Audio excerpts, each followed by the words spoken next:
Ethan had never imagined that a mission to an alien world could turn so dangerous. The planet known as Valtheris was alive with color and motion.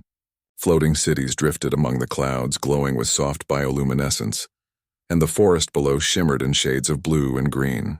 He had come as a human envoy sent to observe and learn, but soon found himself entangled in something far larger than a simple diplomatic mission.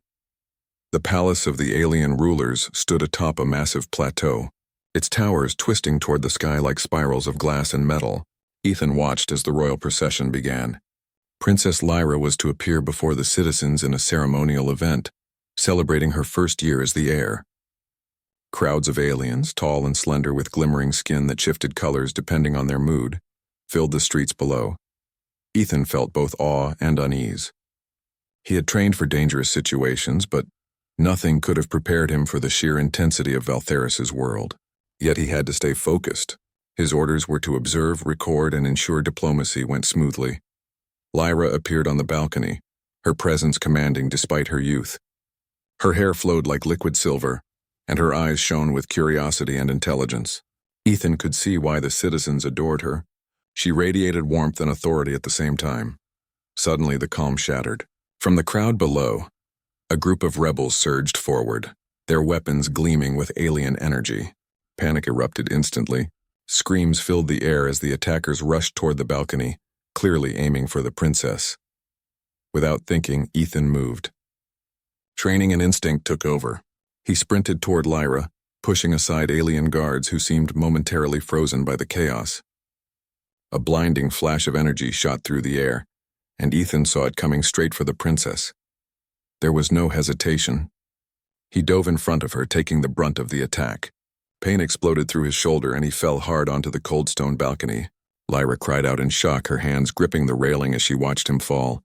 Alien guards immediately engaged the attackers, and the situation quickly became controlled. But Ethan lay there, bleeding and gasping for breath. The pain was intense, unlike anything he had ever experienced. Yet his mind remained sharp, focused on ensuring Lyra's safety above all else. "Are you all right?" Lyra whispered, rushing to his side. Her hands hovered over his wound, unsure if she could help. I'm fine," Ethan muttered through gritted teeth. "You, stay back." Despite the severity of his injury, his determination never wavered. He refused to show weakness, even to the princess.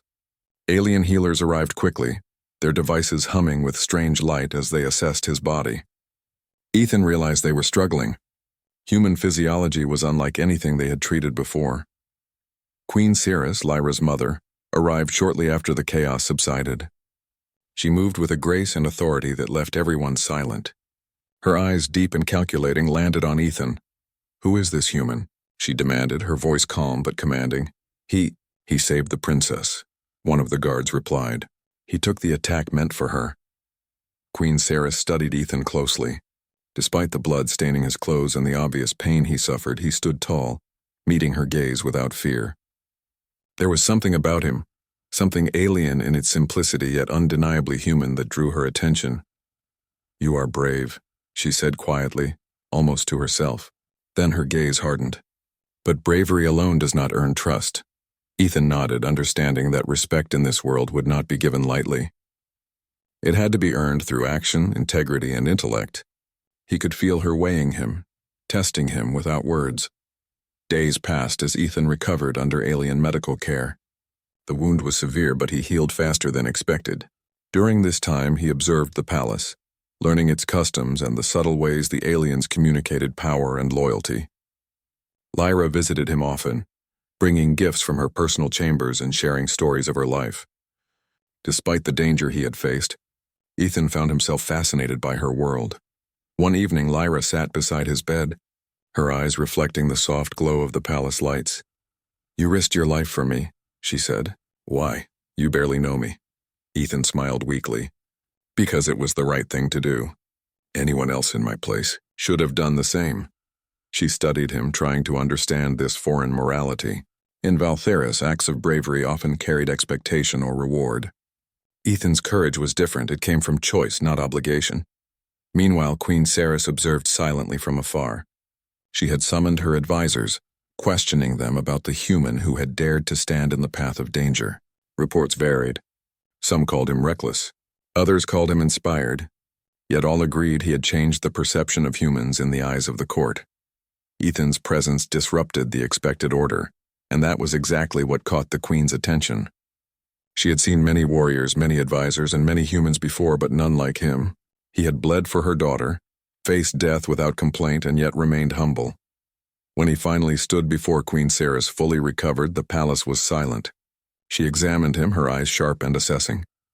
"You are not like your kind," she said slowly. "You carry courage but also restraint. You act with honor, not for reward. Tell me, why do you serve so willingly?" Ethan met her gaze steadily. "Because the right choice is always worth making, no matter the cost. I cannot stand by while someone is in danger, especially someone as innocent as Lyra." The Queen's expression softened ever so slightly. She had expected fear, manipulation, or pride. Instead, she found something rare: human integrity. Over the next few days, Ethan became more than a visitor. He assisted in training exercises, offering insights into strategy and problem-solving that were unfamiliar to the aliens. His human perspective, simple yet effective, impressed even the most seasoned advisors. Yet not all were pleased. Some members of the court whispered, questioning why a human had gained so much attention. Rumors spread, claiming Ethan might have motives hidden beneath his courage. These whispers reached the Queen, but she paid them little mind. Actions spoke louder than words, and Ethan's actions had already proven his loyalty. Late one night, as Ethan walked through the palace gardens recovering from his injuries, Lyra approached him. The bioluminescent flowers cast a soft glow on her face, highlighting her concern. "You have changed everything," she said quietly. "People see humans differently now. Because of you." Ethan shrugged, trying to hide his pride. "I just did what anyone would do. You were in danger and I couldn't let that happen." She studied him for a long moment, then smiled faintly. "Maybe humans are more remarkable than I thought." The next morning, Queen Ceres summoned Ethan to the throne room. The air was thick with anticipation. The guards bowed, and advisors watched silently as the Queen spoke. "You have bled for my daughter," she said, her voice carrying the weight of authority. "You have risked your life without demand for reward. That is rare among your kind, and even rarer among those who enter my palace." Ethan bowed respectfully. "I only did what I believed was right, Your Majesty." The Queen nodded, her expression unreadable. "Your actions have consequences. Not all will accept a human in our midst. Some will see you as a threat. Yet others will follow your example." She paused, letting her words settle. "You have earned a place here, but understand this. Loyalty, courage, and honor will continue to be tested. You are not simply a guest, you are now part of a larger story." Ethan's heart pounded. The Queen's words were both an acknowledgement and a warning. His actions had saved the princess and earned respect, but the real challenges were only beginning. As he left the throne room, he saw Lyra waiting. Her eyes shone with gratitude and curiosity. She extended her hand, a simple gesture that carried profound meaning. "Thank you," she whispered, "for everything." Ethan took her hand, feeling the weight of responsibility settle over him. He had survived the first test, but he knew the world of Valtheris was far from simple. Danger, politics, and intrigue awaited, and somehow he had to navigate it all, not just to survive, but to honor the bond he had forged by bleeding for a princess. And somewhere deep within the palace, Queen Ceres watched him again, her mind turning. This human had shown something she had rarely seen in any species: courage without arrogance, loyalty without expectation. Perhaps, she thought carefully and quietly, this human might become something far greater than even she imagined. The night deepened, and the palace settled into an uneasy calm. But Ethan could feel it in his bones. The story was far from over. The events of that day had changed everything. He had stepped into an alien world, risked his life, and survived. Yet in doing so, he had set in motion a chain of events that would draw him closer to the alien queen, and forever alter the fate of the princess he had bled to protect. Ethan felt the weight of the palace around him as he walked toward the queen's chamber. The memory of his near-fatal injury still lingered, but he was stronger now, sharper and more aware of the complex world he had stepped into. Queen Ceres had summoned him, and he knew this meeting would not be ordinary. The air of the chamber carried authority and expectation, and Ethan's human instincts told him that every word would be a test. Queen Ceres sat upon her throne, tall and unyielding. Her silvered eyes held the wisdom of decades and the patience of someone who had seen empires rise and fall. Ethan bowed low, careful to show respect without arrogance. "You have survived your first trial," the Queen said, her voice calm but intense. "And yet survival alone does not define a protector. Loyalty, wisdom, and courage must be tested again." Ethan nodded. "I understand, Your Majesty. I am ready to serve in any way I can." The Queen's gaze softened ever so slightly. "Serve is a simple word for a complex world. There are factions within my court that view humans with suspicion. They will challenge you, question your intentions, and attempt to undermine your presence. You must act with both strength and caution." "I will," Ethan promised. "I have no interest in power or status. I only wish to protect Princess Lyra and help your people however I can." Sarah studied him, her face unreadable.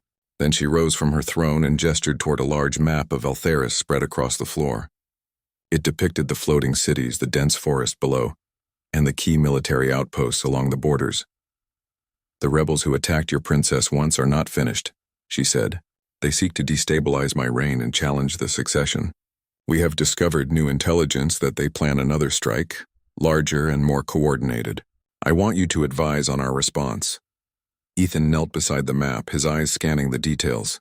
He had spent time learning the alien strategies, their strengths and weaknesses, and he realized that his perspective, though human, could offer unexpected advantages.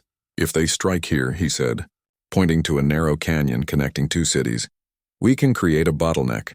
Your forces can control the choke point, using their energy weapons in a way that maximizes defense without risking unnecessary lives. It's a classic human strategy adapted for your terrain." The Queen's eyes narrowed. "A human strategy? I see. Will it work?" "It will," Ethan said firmly. "But only if your commanders trust me and execute the plan without hesitation." A long silence followed. Cirrus measured him carefully, testing not just his intelligence but his confidence and composure. Finally, she nodded. "Very well," she said. "You will advise the military. But remember, Ethan, this is more than strategy. You are human. You will face prejudice, fear, and even hostility. Your courage will be tested again, not by battle alone, but by the court itself." Ethan straightened. "I am ready." The following days were a whirlwind. Ethan worked closely with Lyra and her advisors, helping to coordinate defenses and train soldiers in tactics unfamiliar to them. His presence stirred curiosity, admiration, and suspicion in equal measure. Some saw him as a hero, the human who had bled for the princess. Others whispered that a human should never hold influence in the court of Valtheris. Through it all, Ethan remained steady. He did not seek praise and he did not respond to whispers. His focus was singular: protect the princess and serve the people to the best of his ability. Lyra became his constant companion during this time. She was fascinated by his methods, asking questions about human history, warfare, and morality. In return, Ethan learned more about Valtheris, its culture, its challenges, and its people. Despite differences in species, they found common ground in shared values of honor, loyalty, and compassion. One evening, after a particularly long day of training and strategy planning, Lyra brought Ethan to the palace gardens. The bioluminescent plants glowed softly, casting the paths in serene light. "Ethan," Lyra said quietly, "the Queen watches you closely. She is impressed, yes, but I think she also sees something more. Something she does not fully understand yet." Ethan glanced at her. "What do you mean?" Lyra hesitated. "She respects courage, loyalty, and honor above all. But you, Ethan, you combine all three, and yet you are human.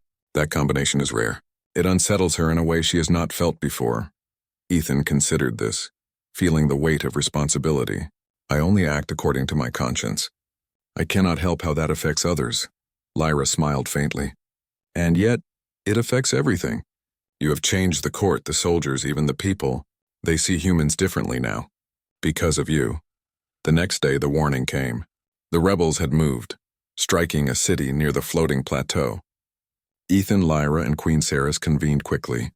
Using the plan Ethan had suggested, the defenders took their positions at the canyon choke point. The rebels charged with energy weapons blazing, but Ethan's strategy worked. Alien forces held the narrow path, channeling the attackers and minimizing casualties. Ethan moved among the soldiers, offering guidance and reassurance. His presence inspired them, reminding them that courage was not limited to bloodline or species. By the end of the battle, the rebels were defeated, their forces scattered, and the city remained intact. Queen Cerys observed from her high tower, her expression unreadable. When the battle concluded, she summoned Ethan to the palace immediately. "You have done well," she said as he entered. "You have not only saved lives but also demonstrated wisdom and leadership that surpasses your human peers. The court will no longer question your presence openly. Yet you must understand this. Your role here is not merely to act. You have changed perceptions. You have become an example." Ethan bowed respectfully. "Thank you, Your Majesty. I only acted to protect the princess and the people." The queen's gaze softened almost imperceptibly. "That may be true, yet the consequences of your actions are far greater than you realize. You have bled for my daughter, demonstrated valor, and upheld honor in ways that even my most trusted warriors have not. Such qualities are rare, and in this world, rarity commands attention and respect." Ethan felt a strange mix of pride and caution.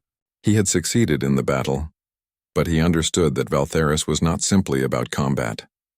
It was about trust, loyalty, and navigating the delicate politics of a society that valued strength and wisdom above all. Over the following weeks, Ethan's integration into the court deepened. He was given a permanent station as an advisor and protector, a human earning a position once considered impossible. Aliens of all ranks began to seek his counsel, and even skeptics began to respect his insight. One evening, Queen Cerys summoned him once more. This time, the mood was different. There was no urgency, no testing, only quiet acknowledgement. "You have proven your worth in ways that cannot be measured by victory alone," she said. "You have shown courage, intelligence, and loyalty that transcend your species. For this, I wish to grant you a place not just beside my daughter, but within our family, in a manner of honor." Ethan froze, unsure how to respond. The queen's words were weighty, far beyond any title or recognition he had ever received. "Your presence is no longer merely tolerated," she continued. "It is valued. You have bled for the princess, yes, but you have also bled for this kingdom in spirit. That is why I declare you an honored protector of my family and my realm." Lyra, standing beside the queen, smiled warmly. "Ethan, you belong here." The words settled over him, heavy with meaning. He had risked everything for this moment, and now he saw that his actions had consequences far beyond what he could have imagined. In the days that followed, Ethan continued his duties, but the court atmosphere had shifted. Soldiers looked to him for guidance. Advisors sought his opinion. Even the queen, once distant and commanding, now allowed him a closeness that was rare and significant. Yet Ethan remained humble. He understood that honor was not about recognition, but about action and integrity.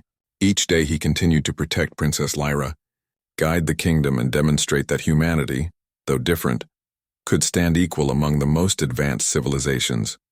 And somewhere in the quiet of her chambers, Queen Cerys watched him, her thoughts unspoken.